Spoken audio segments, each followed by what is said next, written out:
హల్లెలూయా హల్లెలూయా. పాటలు చాలు వాక్యంలోకి వెళ్దాం. పాటలు చాలు వాక్యంలోకి వెళ్దాం. యేసు వార్త ధ్యానిస్తున్నాం. యేసు వార్త మత్తయి సువార్త మంచిది. ఎన్నో అధ్యాయం చెప్పలు చూడండి రత్నమ్మ కోసం. మత్తయి సువార్త 20 అధ్యాయాన్ని ధ్యానిస్తున్నాం. చివరిసారిగా మీరు విన్న కుటుంబ ప్రార్థనలో వాక్యం అంశం ఏంటి? చివరిసారి కుటుంబ ప్రార్థన ఎక్కడ జరిగింది? మా ఇంట్లో జరిగింది. అక్కడ మీరు విన్న వాక్యం అంశం ఏంటి?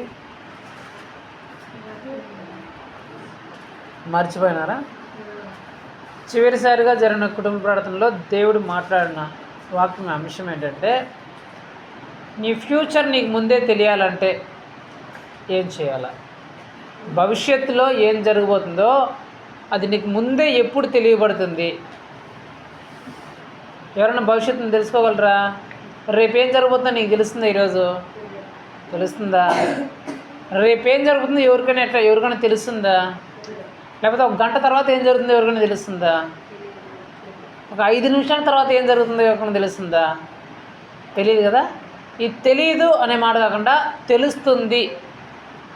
రేపేం జరగబోతుందో, ఒక వారం తర్వాత ఏం జరగబోతుందో, ఒక నెల తర్వాత ఏం జరగబోతుందో, నీ జీవితంలో ఏం జరగబోతుందో, నీ కుటుంబ జీవితంలో ఏం జరగబోతుందో, నీ పిల్లల జీవితంలో ఏం జరగబోతుందో, అంటే నీ భవిష్యత్తు కానీ ఇతరుల భవిష్యత్తు కానీ ఇతరుల ఫ్యూచర్ అది నీకు ముందే తెలియబడాలంటే ఎప్పుడు తెలియబడుతుంది అనే అంశం గురించి దేవుడు మాట్లాడినాడు.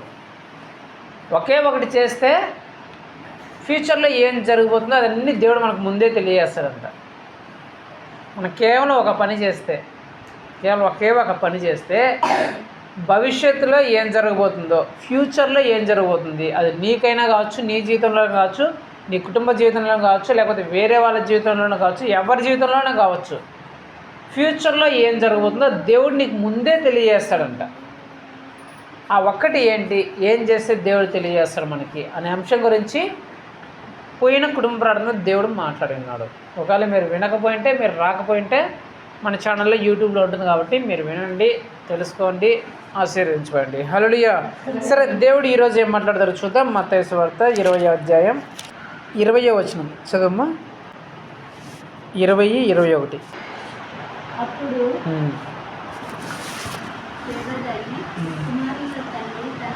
కుమారులతో ఆయన వద్దకు వచ్చి నమస్కారం చేసి ఒక మనవి చేయబోగా, నీవేమి కోరుచున్నావని ఆయన అడిగాను.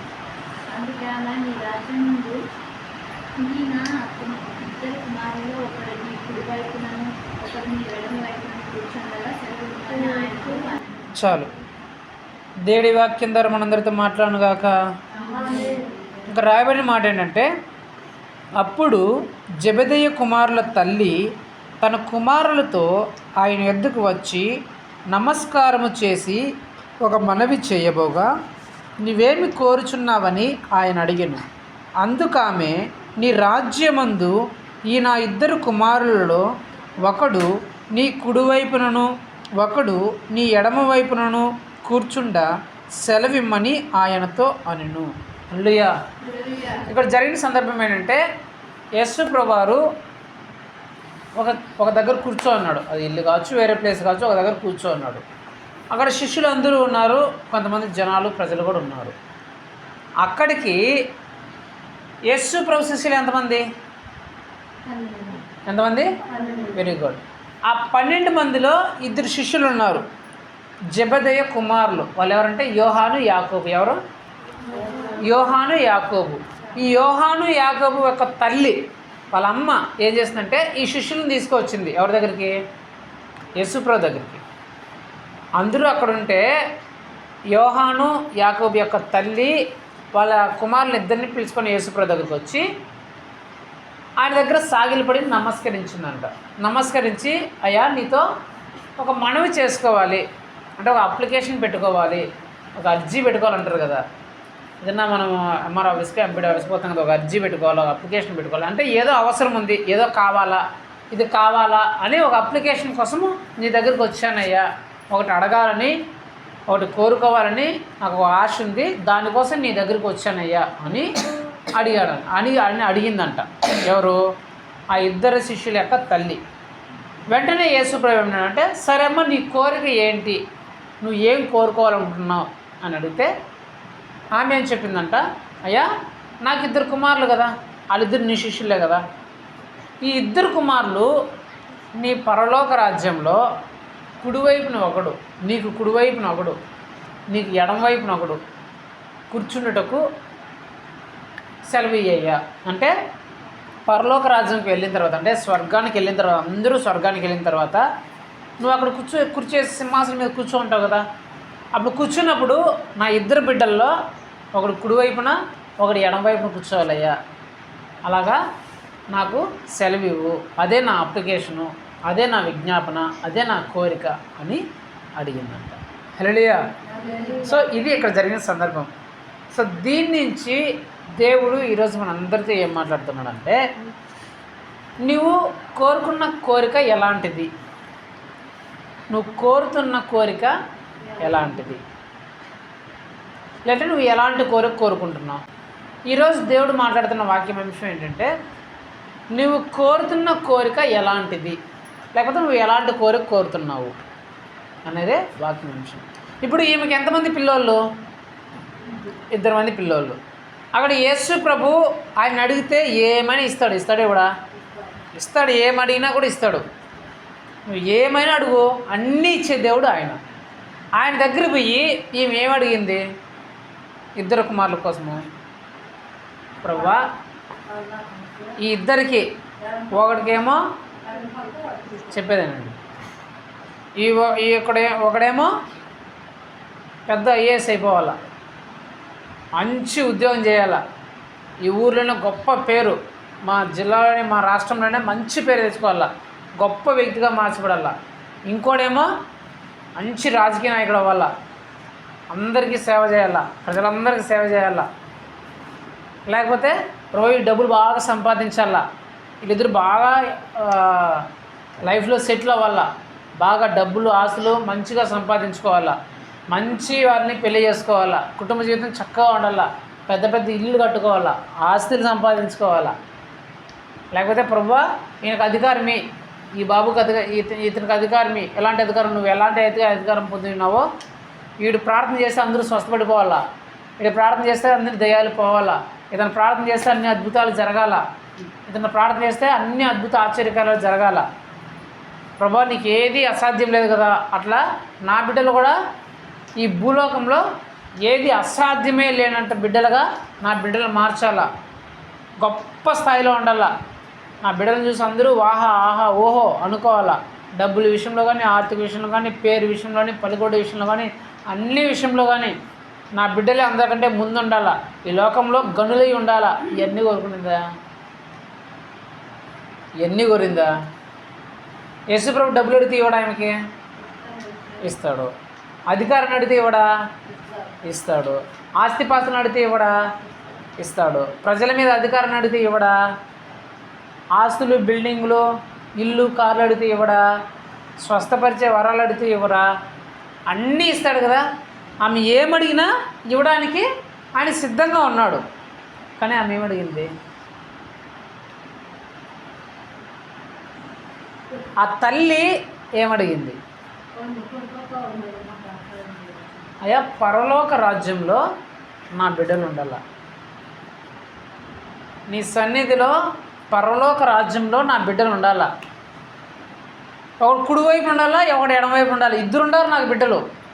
కానీ 2 ఎక్కడ ఉండాలా? పరలోక రాజ్యంలో నీతో పాటు ఉండాలా.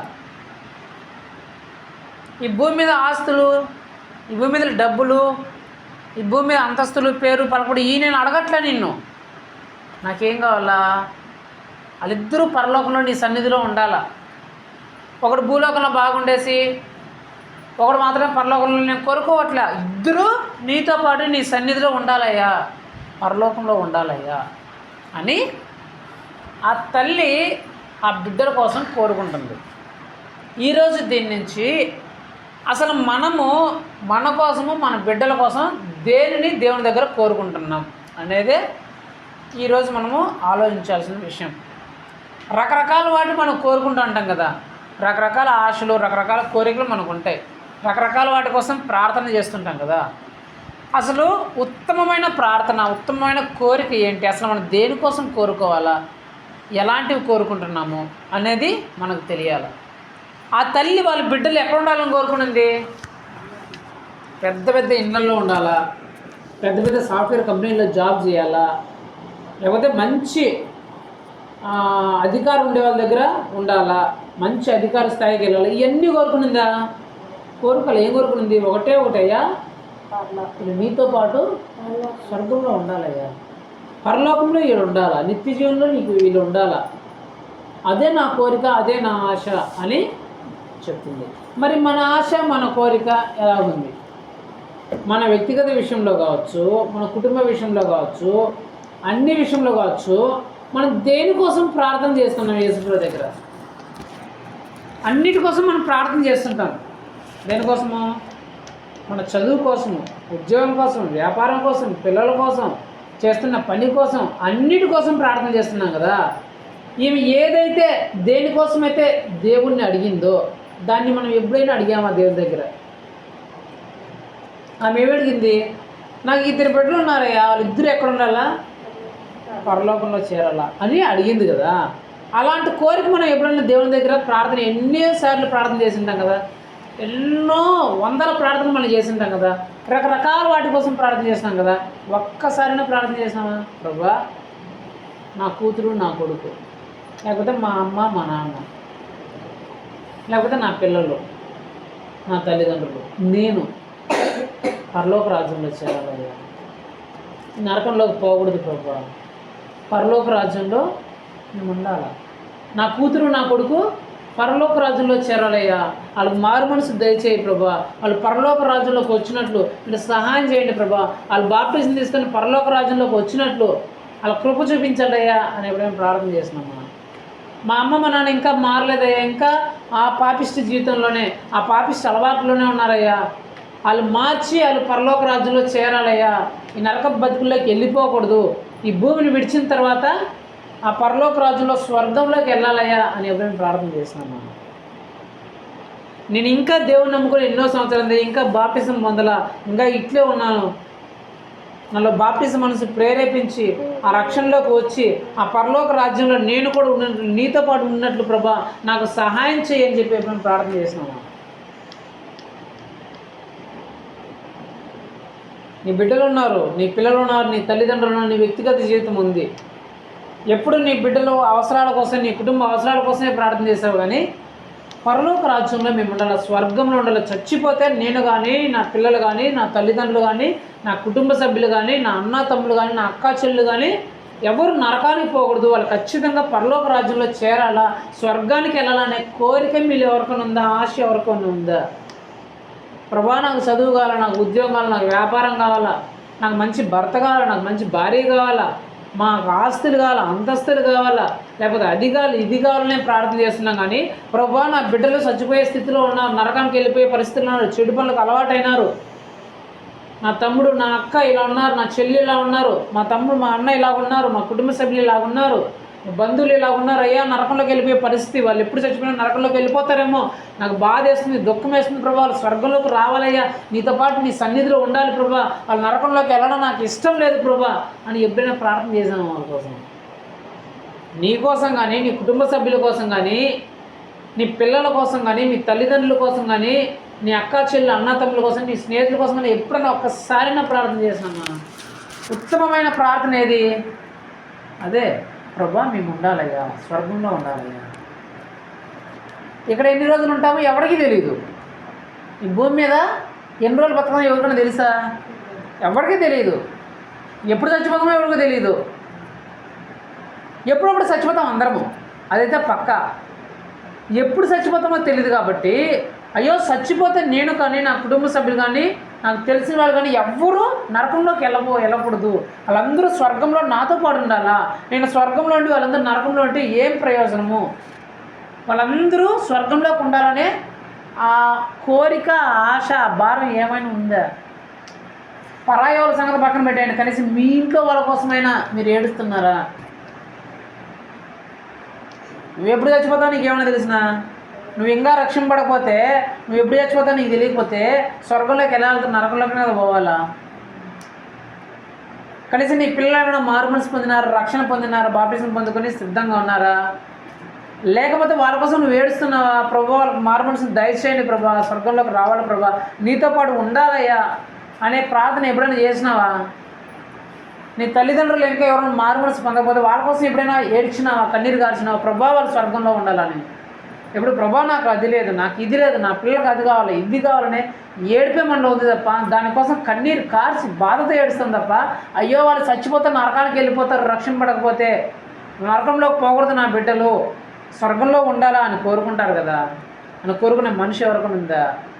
చిన్న అంత కష్టం వస్తేనే, అంత బాధ వస్తేనే, అమ్మో ఈ నరకాన్ని మేము తట్టుకోలేకుంటాం కదా అంటాం కదా. బాధకి, చిన్న కష్టానికి, ఆ శ్రమకి, ఆ ఇబ్బందికే అది ఎలా కనిపిస్తుంది? కొందరికి నరకంలాగా అనిపిస్తుంది. అబ్బా దీన్ని నరకాన్ని తట్టుకోలేకుండాంరా అని అనిపిస్తుంది కదా.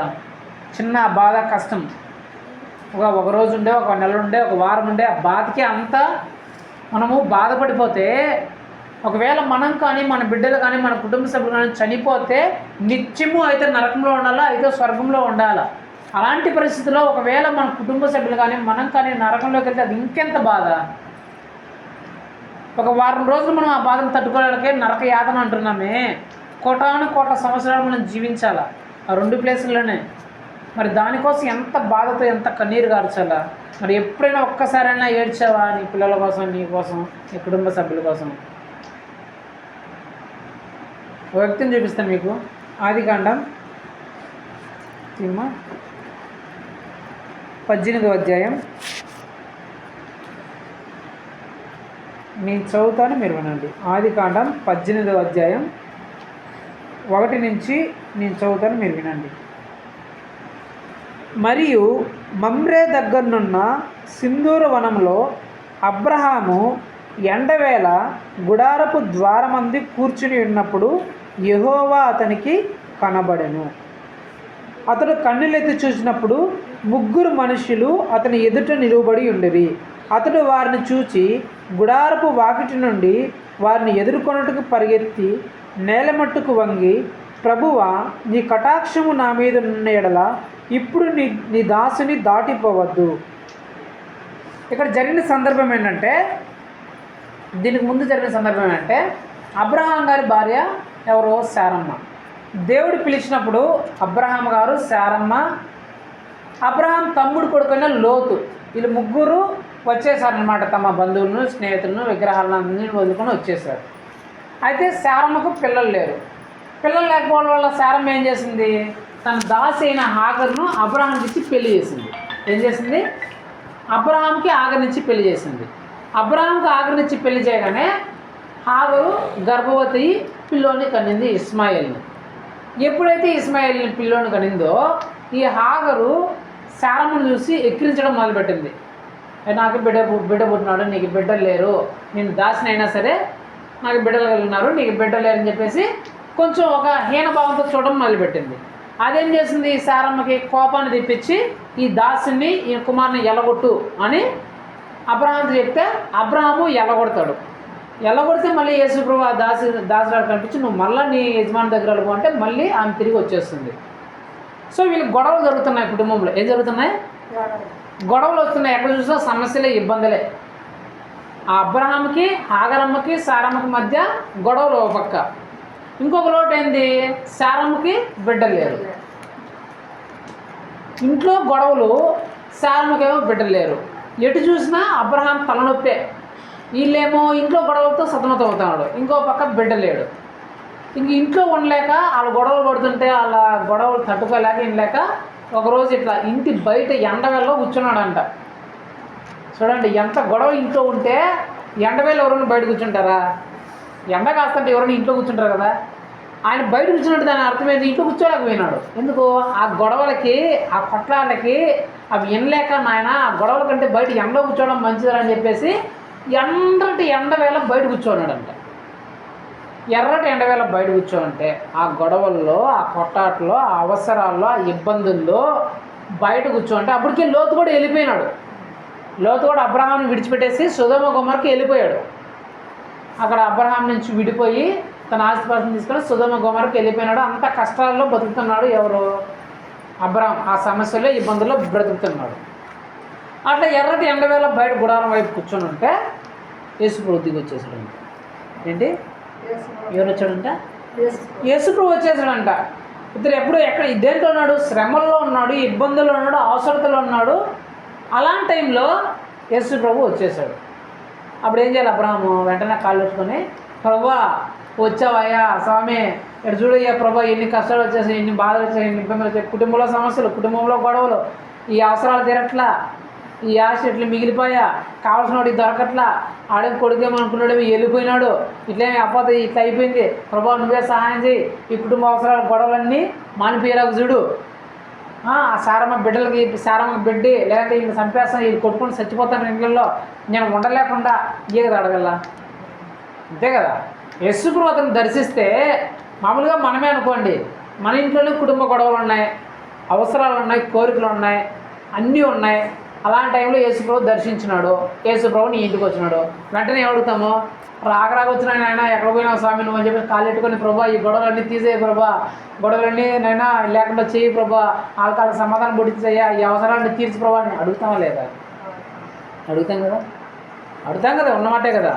ఆ గొడవల గురించి, ఆ సమస్యల గురించి, ఆ అవసరాల గురించి అన్నీ అడుగుతాం. ఈ సమస్యలు ఉన్నాయి ప్రభా, ఈ సమస్యలు తీర్చు, ఈ గొడవలు ఉన్నాయి ప్రభా, ఈ గొడవలన్నీ తీర్చు, ఈ అవసరాలు ఉన్నాయి ప్రభా, ఇవి నాకు కావాలా, ఇంత నాకు కావాలా అని చెప్పేసి అడుగుతాను దేవుణ్ణి. అలాంటి సమయం అక్కడ కుటుంబంలో గొడవలు, అవసరాలు, కొడుకేమో వెళ్ళిపోయినాడు, అన్ని గొడవలు, అట్లాంటి పరిస్థితి ఉన్నప్పుడు యేసు ప్రభు అబ్రహామును దర్శిస్తే అబ్రహాం ఇవన్నీ అడగాలి కదా, కానీ ఒకరు కూడా అడగలేదంట.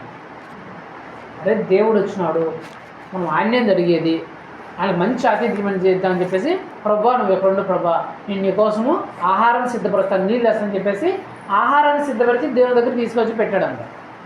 పెడితే అబ్రహాం ఏం అడగల, యేసు ప్రభుని అబ్రహాం ఏం అడగల, ప్రభా నాకు ఇది కావాలి, కుటుంబం గొడవలు తీర్చు, ఈ సమస్యలు తీర్చు, ఈ అవసరాలు తీర్చు, ఏం అడగల.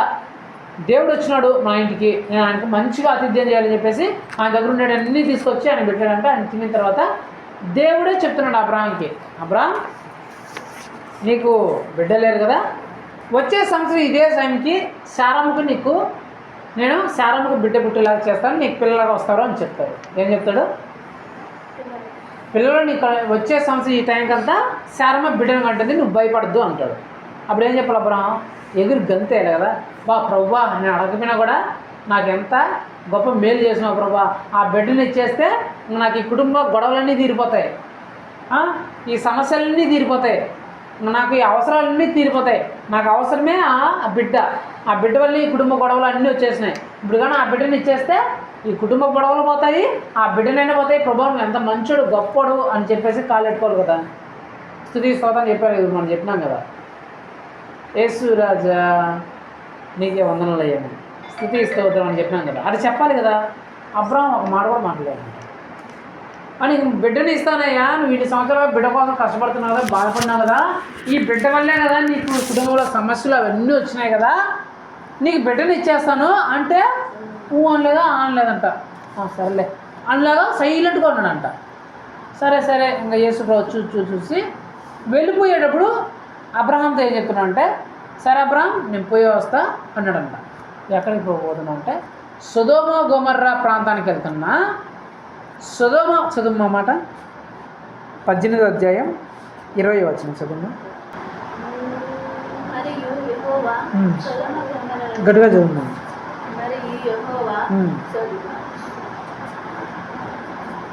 సొదొమ గొమొర్రాలను గూర్చి మొర గొప్పది కనుకను, వాటి పాపము బహు భారమైనది కనుకను. చాలు. ఏమని చెప్తున్నాడు?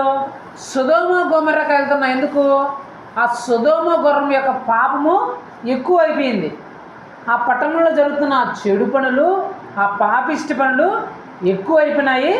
కాబట్టి ఆ పాపిష్టి ప్రజలందరినీ నాశనం చేయడానికి నేను వెళ్తున్నాను. ఏం చెప్తున్నాడు? సొదొమ గొమొర్రా యొక్క పాపము ఎక్కువ అయిపోయింది, ఆ పాపిష్టి ప్రజలందరినీ నాశనం చేయడానికి, ఆ చెడుతనం అంతా నిర్మూలన చేయడానికి, వాళ్ళందరినీ చంపేయడానికి, అగ్ని గంధకంతో నాశనం చేయడానికి నేను ఆ సొదొమ గొమొర్రా పట్టణానికి వెళుతున్నాను అని చెప్పాడంటే యేసు ప్రభు. ఎప్పుడైతే ఆ మాట చెప్పాడో అంతవరకు సైలెంట్గా వింటానన్న అబ్రహాం, నీకు బిడ్డని ఇస్తాను, నీ కుటుంబ సమస్యలన్నీ తీరుస్తాను, అవన్నీ తీరుస్తానన్నా అనలా ఆనలా ఏమీ పలక మాట్లాడకుండా ఉన్న అబ్రహాము ఎప్పుడైతే యేసు ప్రభు వారు సొదొమ గొమొర్రా ప్రాంతాన్ని నేను నాశనం చేయడానికి వెళుతున్నాను అని చెప్పాడో వెంటనే చూడండి, నేను చదువుతాను 23. అప్పుడు అబ్రహాము సమీపించి ఇట్లనెను, దుష్టులతో కూడా నీతిమంతులను నాశనం చేయదువా? ఆ పట్టణంలో ఒకవేళ 70 మంది నీతిమంతులు ఉండిన యెడల దానిలోనున్న 50 మంది నీతిమంతుల నిమిత్తము ఆ స్థలమును నాశనం చేయక కాయవా? ఆ చొప్పున చేసి దుష్టులతో కూడా నీతిమంతులను చంపుట నీకు దూరం అవునుగాక. నీతిమంతుని దుష్టుతో సమానముగా ఎంచుట నీకు దూరం అవునుగాక. సర్వలోకము తీర్పు తీర్చువాడు న్యాయం చేయడా అని చెప్పినప్పుడు, ఎప్పుడైతే యేసు ప్రభు ఆ పట్టణాన్ని, ఆ పట్టణంలో ఉన్న ప్రజలందరినీ నాశనం చేయడానికి నేను వెళ్తున్నాను అని చెప్పగానే వెంటనే ఏమంటున్నాడంట, అప్పటి వరకు ఒక మాట కూడా మాట్లాడని ఆ అబ్రహాము వెంటనే యేసు ప్రభు దగ్గరికి వెళ్ళి, అయ్యా ఆ పట్టణంలో ఒకవేళ 50 మంది నీతిమంతులు ఉంటే వాళ్ళని కాపాడవా ప్రభు? ఆ నీతిమంతులను బట్టి, ఆ దుష్టులను బట్టి ఈ నీతిమంతులు కూడా చంపేస్తావా? ఒకవేళ 50 మంది ఉంటే ఆ పట్టణాన్ని కాపాడవా ప్రభా అన్నాడంట. సరే యేసు ప్రభు, సరే 50 నువ్వు చెప్పినట్టు 50 ఉంటే నేను కాపాడతలేరు అన్నాడు. మళ్ళీ అబ్రహాం ముందుగా, అయ్యా తెగిస్తున్నాను ప్రభా, ఒకవేళ 40 ఉంటే కాపాడవా అన్నాడు. సరే 40 ఉన్నా కాపాడుతాను రా అన్నాడంట. మళ్ళీ 30 ప్రభా, 30 ఉంటే కాపాడతావా లేదనంట, కాపాడుతాను రా అన్నాడంట. 20 ఉంటే కాపాడతా లేదా ప్రభా అన్నాడంట, కాపాడుతాను రా అంట. ప్రభా చివరికి 10 ఉంటే అన్న కాపాడతావయ్యా అంటే కాపాడుతాను అన్నాడంట. అంటే నేనేం చెప్పాలనుకున్నా అంటే, అబ్రహాం అవసరాలు లేవా? అబ్రహాం అవసరాలు ఏం లేవా? దేవుడు తను దర్శించే టైంకి అబ్రహాంకి ఏం అవసరాలు లేవా? భయంకరమైన అవసరాలు ఉన్నాయి. కుటుంబంలో ఎక్కడ చూసినా గొడవలే, మనశ్శాంతి లేదు. ఆ మనశ్శాంతిని కుటుంబం ఇంటి బయట కూర్చున్నాడు తట్టుకోలేక. ఎక్కడ చూసినా అవసరాలే. కానీ దేవుడు దర్శించినప్పుడు అవసరాలు అన్నీ అడగలేదంట. ప్రభా నా కుటుంబ అవసరాలు ఇవి, నా అవసరాలు ఇవి, నా సమస్యలు ఇవి, నా ఇబ్బందులు ఇవి ఏం అడగలేదంట. ఎప్పుడైతే యేసు ప్రభు దాన్ని నాశనం చేయబోతున్నాను అని చెప్పగానే వెంటనే అడుగుతున్నాడు, ప్రభా కాపాడయ్యా, రక్షించయ్యా, కాపాడయ్యా అని అడుగుతున్నాడు.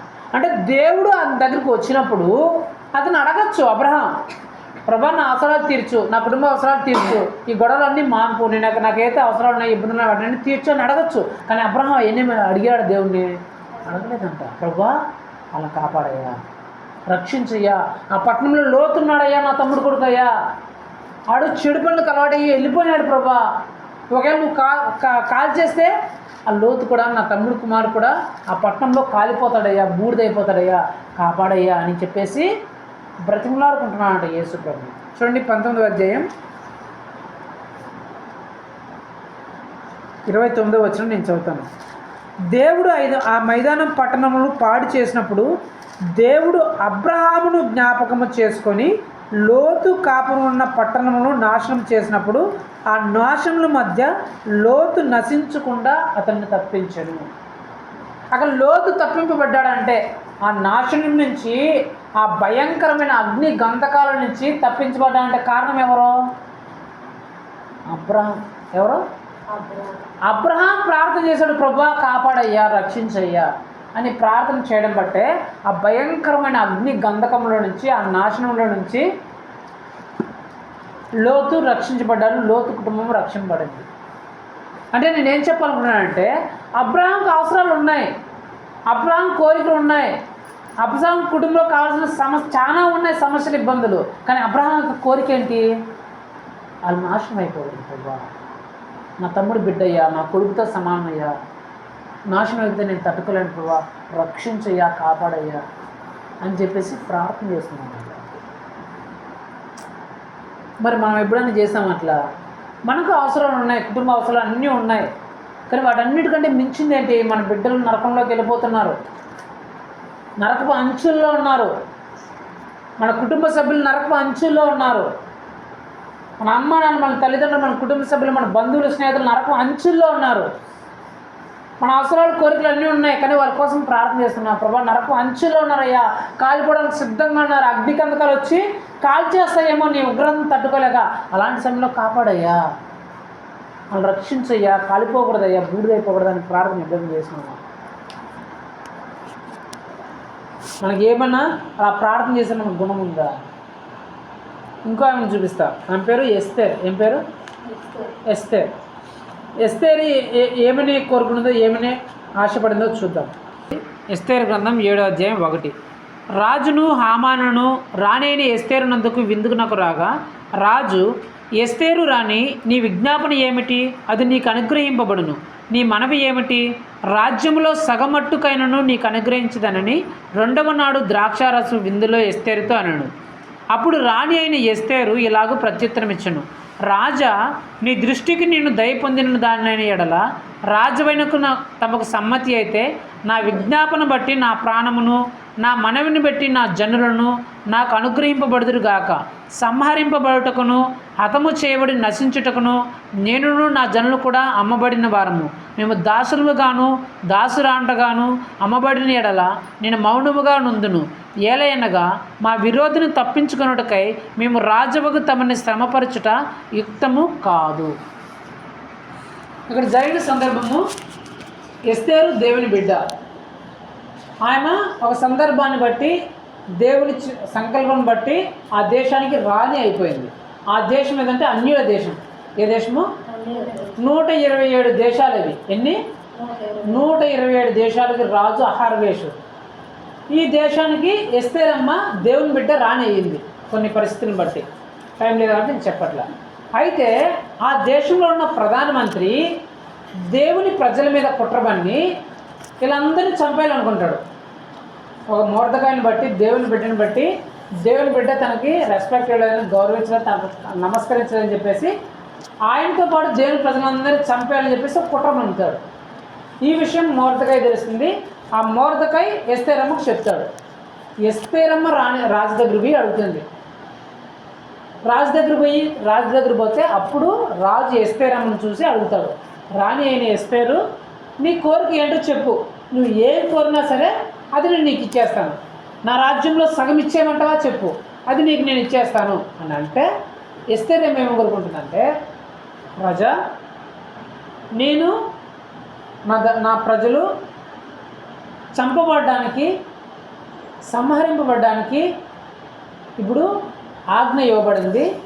మేము నా ప్రజలు చచ్చిపోబోతున్నామయ్యా, దీని నుంచి మమ్మల్ని కాపాడండి అని చెప్పేసి చెప్తుందన్నమాట. ఏమని చెప్తుంది? నేను నా ప్రజలు చంపబడ్డానికి ఒక ఆజ్ఞను పొంది ఉన్నాము, మమ్మల్ని చంపేయాలని చెప్పేసి ఆజ్ఞ బయలుదేరింది.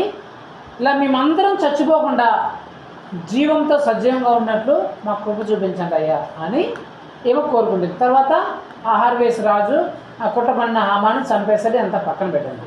ఇది ఎందుకు నేను చెప్తున్నానంటే, ఎస్తేరమ్మ రాజు దగ్గరికి వెళ్ళింది. రాజు చెప్పాడు, నువ్వు ఏమైనా అడుగు, నేను నాకు అది నీకు ఇస్తాను, నా రాజ్యంలో సగభాగం అడుగుతావా ఇచ్చేస్తాను అంటున్నాడు. అంటే ఈ ఎస్తేరం ఏమేమి కోరుకోవచ్చు? బంగారు కోరుకోవచ్చు, వజ్రాలు కోరుకోవచ్చు, పెద్ద పెద్ద రాజభవనాలు కోరుకోవచ్చు, పట్టుచీరలు కోరుకోవచ్చు, రాజ్యాన్ని కూడా కోరుకోవచ్చు. అంతే కదా. 127 దేశాలంటే అందులో సగం రాజ్యాలు అంటే ఒక 60-70 రాజ్యాలు కూడా ఈమె సొంతం చేసుకోవచ్చు. ఆమె రాజ్యాలను సొంతం చేసుకోవచ్చు. అవసరమైతే బంగారు కోరుకోవచ్చు, డబ్బులు కోరుకోవచ్చు, ఆస్తులు కోరుకోవచ్చు, బంగ్లాలు కోరుకోవచ్చు, వజ్రాలు ఏమైనా కోరుకోవచ్చు. కానీ ఆమె ఏం కోరుకుంటుంది?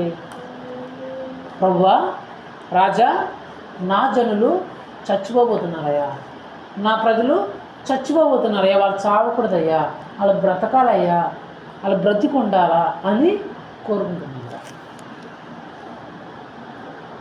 అంటే ఈమె కూడా అక్కడ ఆప్షన్ ఏంటంటే ఏదైనా కోరుకుంటే ఆప్షన్ ఆయనకు ఉంది, ఏది కోరుకున్నా ఆయనకు దొరుకుతుంది. కానీ ఆయన కోరుకున్న కోరిక ఏంటి? ప్రభువా, నా ప్రజలు కాపాడబడాలి, రక్షింపబడాలయ్యా, అక్కడ చంపేయబడాలని, ఖడ్గంతో నరికి చంపాలని ఒక ఆజ్ఞ బయలుదేరిందయ్యా. ఆ చంపబడే ఆ స్థితి నుంచి నా ప్రజలు కాపాడబడాలా, నేను నా ప్రజలు కాపాడబడాలయ్యా అని చెప్పేసి కోరుకుంటున్నాను. మరి మనం కోరుకుంటున్నాము. మరి మీ మీదకి, మీ కుటుంబాల మీదకి సొదొమ గొమొర్రా లాంటి అగ్ని బయలుదేరలేదా? మీరు మీ కుటుంబాలు నాశనం అవడానికి నరకంలో పడిపోవడానికి ఖడ్గము బయలుదేరలేదా? బయలుదేరింది. రక్షణ పొందకుండా, ఇంకా మారు మనసు పొందకుండా, బాప్టిజం తీసుకోకుండా ఎవరైతే ఇంకా అలా ఉన్నారో వారు ఒకవేళ చనిపోతే సొదొమ గొమొర్రా కంటే మించిన భయంకరమైన అగ్ని గంధకాల్లో పడిపోయి ఆ నరకంలో పడిపోవాలా. అలాంటి పరిస్థితి ఉంది. రక్షణ పడకపోతే, మారు మనసు పొందకపోతే, బాప్టిజం పొందకపోతే ఖడ్గం వచ్చి చంపేసి నరకంలోకి తీసుకెళ్తుంది, నాశనంలోకి తీసుకెళ్తుంది. అలాంటి పరిస్థితులు ఉన్నాయి. ఎప్పుడు ఆ సొదొమ గొమొర్రా మీదకి అగ్నిగంధకాలు ఎప్పుడైతే పడ్డాయో అట్లా ఎప్పుడు మన మీదకి అగ్నిగంధాలు పడబోతాయో మనకు తెలియదు. మన కుటుంబ సభ్యుల మీద కానీ మన మీద కానీ అగ్నిగంధకములు దేవుడు ఎప్పుడు కురిపిస్తాడో, ఎప్పుడు ఆ ఖడ్గము నశింపజేయడానికి వస్తుందో ఎవరికీ తెలియదు. అంటే ఈ యుగం ఎప్పుడు అంతమైపోతుందో ఎవరికీ తెలియదు. నీ చావు ఎప్పుడు వస్తుందో ఎవరికీ తెలియదు. అది ఎప్పుడు వస్తుందో ఎవరికి తెలియదు. కాబట్టి నువ్వు అసలు సిద్ధంగా ఉన్నావా? అసలు ఒకవేళ రేపే మనం ఈ లోకాన్ని విడిచిపెడితే మన పరిస్థితి ఏంది? నీ పరిస్థితి ఏంది? నీ చదువు కోసం, ఉద్యోగం కోసం, వ్యాపారం కోసం, కుటుంబం కోసం, అన్నిటి కోసం ప్రార్థిస్తున్నావు, అవసరాల కోసం ప్రార్థిస్తున్నావు, డబ్బుల కోసం, ఆశల కోసం, అన్నిటి కోసం ప్రార్థిస్తున్నావు. ఒకవేళ రేపే కానీ దేవుడు రాకడైతే, ఒకవేళ రేపే కానీ మన మరణ దినం అయితే ఆ తర్వాత మన పరిస్థితి ఏంటి? మనకు ఆ బాధ, ఆ దుఃఖం, ఆ కన్నీరు ఉందా మన విషయంలో, మన పిల్లల విషయంలో, మన కుటుంబ సభ్యుల విషయంలో? అయ్యో ఒకవేళ రాకడ వస్తే, ఒకవేళ ఆ టైమే వస్తే నా పరిస్థితి ఏంటి? నా బిడ్డల పరిస్థితి ఏంటి? నా కుటుంబ పరిస్థితి ఏంటి అని ఎప్పుడైనా ఒకసారి నా ఆలోచించామా? అబ్రహాంకి ఆప్షన్స్ ఉన్నాయి ప్రార్థన దేవుని అడగడానికి. కుటుంబ అవసరాల కోసం, వ్యక్తిగత అవసరాల కోసం, సమస్యలు తీర్చమని అడగడానికి ఆప్షన్స్ ఉన్నాయి.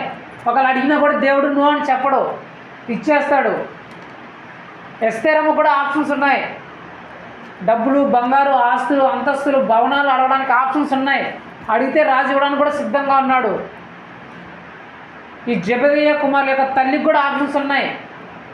ఈ లోకంలో మంచి పొజిషన్లో వాళ్ళని పెట్టడానికి, మంచి ఉద్యోగాల్లో పెట్టడానికి, మంచి అధికారంలో పెట్టడానికి, గొప్పవారుగా నిలబెట్టడానికి ఈ లోకంలో ఆప్షన్స్ ఉన్నాయి. కానీ ఈ ముగ్గురు వాటిని అడగల.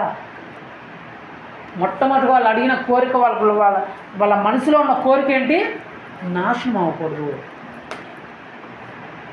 నా బిడ్డలు నరకంలో పడిపోకూడదు, అది దేవుని రాజ్యంలో కనిపించాలా.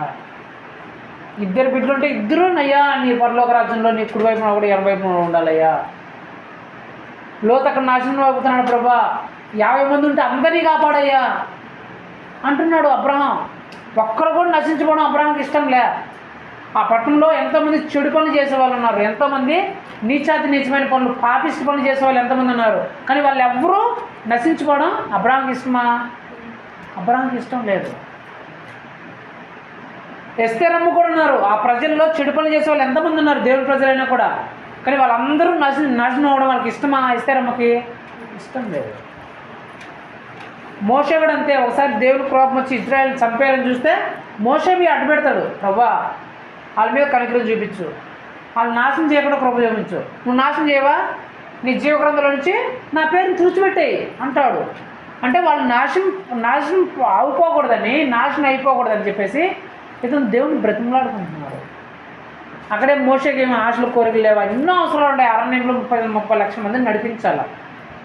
అన్నీ ఉన్నా సరే మోషే అడుగుతున్న మాట, అయ్యా నాశనం కాకూడదయ్యా, నా బిడ్డలు నాశనం కాకూడదయ్యా అని అంటున్నాడు. మరి నీ పిల్లలు తప్పుడు మార్గంలో నడుస్తున్నారని నీకు తెలుసు, చెడు మార్గంలో చెడు పనులు చేస్తున్నారని నీకు తెలుసు, నీ కుటుంబ సభ్యులు చెడు అలవాట్లు ఉన్నారని నీకు తెలుసు, పనికిమాలిన నీచమైన పాపిష్టి పనులు చేస్తున్నారని నీకు తెలుసు. నీ వ్యక్తిగత జీవితంలో కూడా నువ్వు ఎలాంటి పనులు చేస్తున్నావో, ఎలాంటి నీచమైన పనులు, పాపిష్టి పనులు చేస్తున్నావో నీకు తెలుసు. వీటన్నిటి వల్ల దేవుని ఉగ్రత భయంకరమైన నీ మీదకి, నీ కుటుంబ సభ్యుల మీదకి వస్తుందని కూడా నీకు తెలుసు. తెలిసినా కూడా నువ్వు వేటి కోసం ప్రార్థన చేస్తున్నావు? నీ కుటుంబ అవసరాల కోసమే, నీకున్న ఇబ్బందుల కోసమే, నీకున్న కోరికల కోసమే ప్రార్థన చేస్తున్నావు, కానీ ఈ నాశనం నిమిత్తం అసలు నీలో కొంచెం కూడా చలనం లేదు.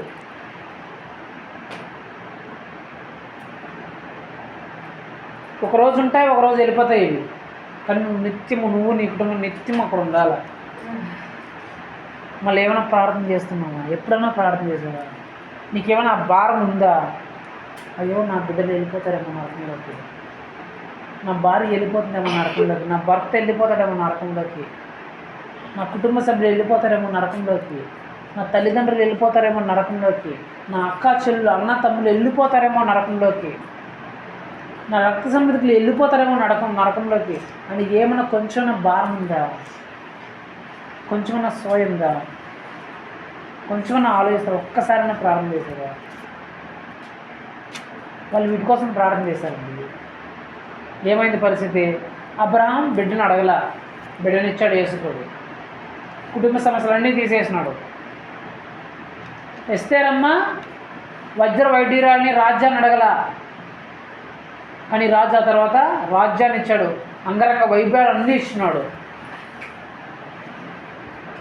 జబెదయి కుమార్ తల్లి ఈ లోకంలో వాటిని ఏం అడగల, కానీ యేసు ప్రభు వాళ్ళకి అధికారాన్ని ఇచ్చాడు. ఈ లోకంలో స్వస్థపరిచే గొప్ప ఉన్నతమైన స్థానంలో వాళ్ళు నిలబెట్టాడు. కారణం ఏంటి? వాటి కోసం అడగలా. వాళ్ళు అడిగింది ఏంటి? నాశనం అయిపోకూడదు పోయా, నరకంలోకి వెళ్ళిపోకూడదు పోయా, అగ్ని గంధకాల్లో పడిపోకూడదు పోయా, ఇవి అడిగారు వాళ్ళు. అవి అడిగారు కాబట్టి అవన్నీ వాళ్ళకి వచ్చాయి. అందుకే దేవుని వాక్యం చెప్తుంది మత్తయి సువార్తలో, మీరు మొదట నా రాజ్యంను నా నీతిని వెతకండి, ఆ తర్వాత మీకు అవన్నీ అనుగ్రహింపడతాయి. ఏమి తిందుమా, ఏమి త్రాగుమా, ఏమి కట్టుకుమా, ఏమి ధరించుదమా, ఏమి కావాలో అవన్నీ ఇస్తారంటే ఎప్పుడు? మొదట దేవుని రాజ్యంలో దేవుని నీతి ఎతకాలంటే ఏంటి? నీ కోసము, నీ కుటుంబ సభ్యుల కోసము నువ్వు ఏడ్చాలా. ప్రభా ఈ నాశనంలోకి వెళ్ళకూడదయ్యా, నీ రాజ్యంలో ఉండాలయ్యా, పరలోక రాజ్యంలోకి చేరాలి ప్రభా, స్వర్గంలో ఉండాలయ్యా, నీతో పాటు ఉండాలయ్యా, నరకంలోకి వెళ్ళిపోకూడదు ప్రభా, అగ్నిగంధకాల్లో కాలిపోకూడదు ప్రభా అనే బాధ తపన నీకు ఉండాలి. అది లేకపోతే నువ్వు మంచి తల్లివైనా వేస్ట్, నువ్వు తండ్రివైనా వేస్ట్, నువ్వు కూతురువైనా వేస్ట్, కుమారుడైనా వేస్ట్, నువ్వు అన్నైనా వేస్ట్, చెల్లైనా వేస్ట్, తమ్ముడైనా వేస్ట్, అక్కైనా వేస్ట్. ఎందుకు? నీ కూతురు నరకంలో పడిపోతుంది, నీ సంతోషం. నీ కొడుకు నరకంలోకి వెళ్ళిపోతున్నాడు, నీ భర్త నరకంలోకి వెళ్ళిపోతున్నాడు, నీ భార్య నరకంలోకి వెళ్ళిపోతుంది, నీ అమ్మ నరకంలోకి వెళ్ళిపోతుంది, మీ నాన్న నరకంలోకి వెళ్ళిపోతున్నాడు, నీ అక్క, నీ చెల్లి, నీ అన్నయ్య, నీ తమ్ముడు నరకంలోకి వెళ్ళిపోతున్నావు, నువ్వే నరకంలోకి వెళ్ళిపోతున్నావు. కొంచెం ఉందా బాధ, దుఃఖం? ఇంత చిన్న కష్టానికి అల్లాడిపోతున్నాం, గిలగిల కొట్టుకుంటున్నాం. ఆ నరకంలో పోతే పరిస్థితి ఇంకెంత భయంకరంగా ఉంటుంది. ఏమన్నా ఆలోచిస్తున్నాను, ప్రభా నరకంలోకి వెళ్ళకూడదయ్యా అని ఇప్పుడు ప్రార్థన చేస్తున్నాను.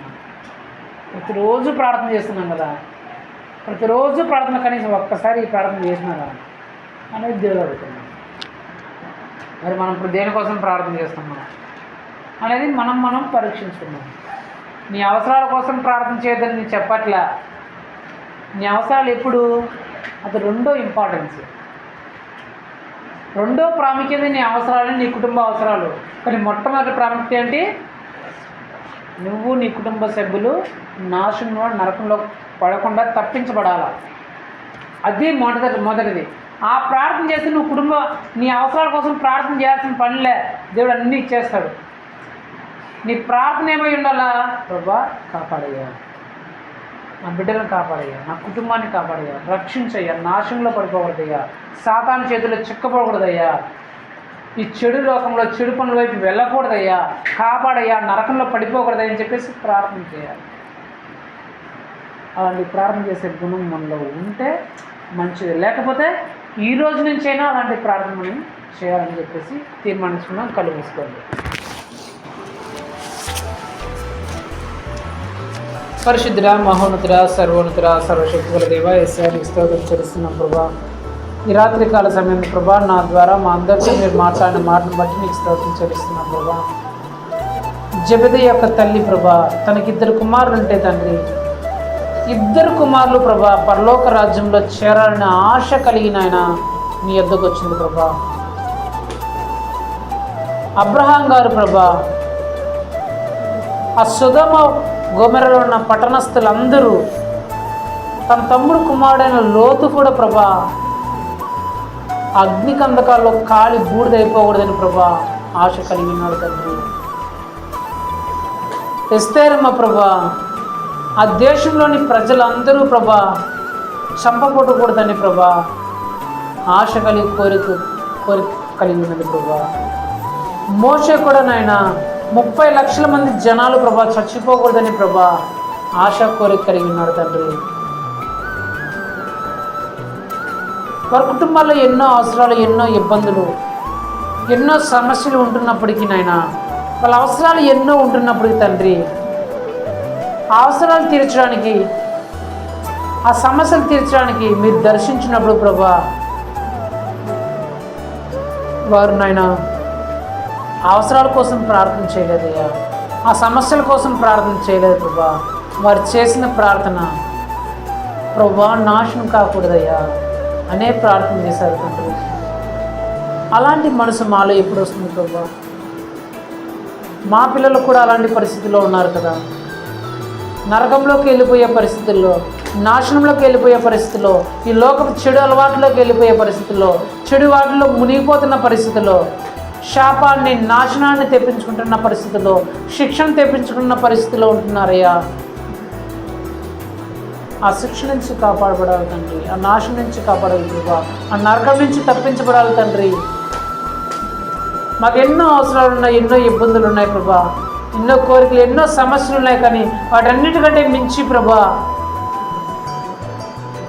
మా కుటుంబ సభ్యులు ఎవ్వరూ నన్ను నశించుకోవడానికి మాకు ఇష్టం లేదయ్యా. మా కుటుంబ సభ్యులు ఎవ్వరూ నరకానికి పోవడానికి మాకు ఇష్టం లేదు ప్రభా.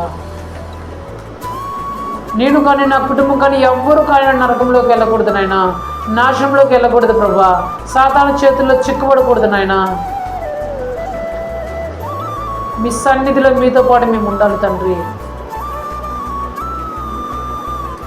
ఇంకా మాలో మా కుటుంబ సభ్యుల్లో ఇంకా ఎవరైనా ప్రభా మారు మనసు పొందకపోయింటే, రక్షణ పొందకపోయింటే, బాప్తిస్మం తీసుకోకపోయింటే నాయన వారి హృదయాలను ప్రేరేపించండి ప్రభా. ఆ నాశనం నుంచి, నరకంలో నుంచి తప్పించబడినట్టు ప్రభా వారు మారు మనసు పొంది బాప్తిస్మం పొందుకొని ప్రభా నీ రక్షణ మార్గంలో నిలబడటకు నాయన నీ కృప చూపించమని బ్రతిమలాడుకొంచు. మీరు కూర్చున్న ప్రతి ఒక్క బిడ్డను మీరు జ్ఞాపకం చేసుకొని ప్రభా వారి హృదయాలతో మీరు మాట్లాడండి ప్రభా. ఎవరు ఇంకా రక్షణ వాళ్ళు లేరో, ఎవరు ఇంకా నాశనం అంచుల్లో ఉన్నారో, ఎవరు ఇంకా నశించిపోతున్నారో తండ్రి వారందరూ ప్రభా భారం కలిగినైనా వారి కోసం, వారి కుటుంబ సభ్యుల కోసం మొరపెట్టి తండ్రి ఆ నాశనంలో నరకంలో పడిపోకుండా నాయనా వారందరూ రక్షింపబడినట్టు ప్రభా నీ కృప చూపించమని బ్రతిమలాడుకొంచు. కృప చూపిస్తాను నమ్ముతూ విశ్వసిస్తూ తండ్రి నా దేవుడు నా ప్రభు నైనా యేసుక్రీస్తు యొక్క పరిశుద్ధమైన నామములో అడిగి వేడుకుంటున్నాను నా ప్రియ పరలోకపు తండ్రి. నా ప్రాణమా యెహోవాను సన్నిధించుము, నా ఆత్మ సమస్తమైన పరిశుద్ధ నామం సన్నిధించుము. నా ప్రాణమా యెహోవాను సన్నిధించుము, ఆయన చేసిన ప్రతి దేన్ని మరపుము. ఆమేన్. మన తండ్రి అయిన దేవుడి ప్రేమయు ప్రభువైన యేసుక్రీస్తు యొక్క కృపయు పరిశుద్ధాత్మ దేవుని అన్యోన్య సహవాసము ఇప్పుడు ఎల్లప్పుడూ ఇక్కడ కూడిన ప్రతి ఒక్కరితో పాటు మరి ముఖ్యంగా నేను కానీ నా కుటుంబ సభ్యులు కానీ నాశనంలో నరకంలో పడిపోకుండా నిత్య జీవితంలో దేవుడితో పాటు కలిసి ఉండినట్లు మా జీవితాలు మేము సరి చేసుకుంటాం. నా కోసం, నా కుటుంబం కోసం భారం కలిగి ప్రార్థన చేసి వాళ్ళ రక్షణ మార్గంలో నడిపించుకుంటామని తీర్మానించుకున్నాం. ప్రతి ఒక్క బిడ్డతో సదాకాలంతో నడిపించి దీవించి ఆశ్రయించి బలపరిచి స్థిరపరచును గాక. ఆమేన్. హల్లెలూయా, హల్లెలూయా, హల్లెలూయా. ప్రైజ్